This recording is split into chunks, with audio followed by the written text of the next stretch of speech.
ఈరోజు మా తిరుపతి నోకరాజ్ గారి పెళ్లిరోజు శుభాకాంక్షలు అండి. అలాగే మేడం వరలక్ష్మి గారు ఇద్దరికి పెళ్లిరోజు శుభాకాంక్షలు తెలియజేస్తూ, అలాగే మా జీమా కుటుంబ సభ్యులు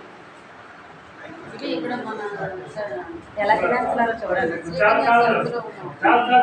ఇప్పుడు మన డాక్టర్ గారు ఉన్నారు కదా, రఫా హాస్పిటల్ రోడ్లో ఉన్నాం.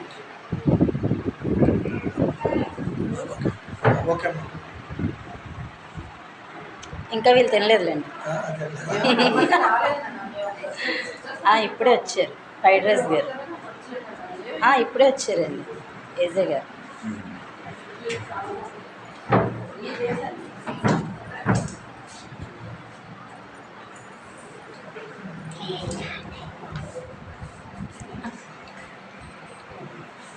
తీసుకున్నావా? పుట్టి అంతా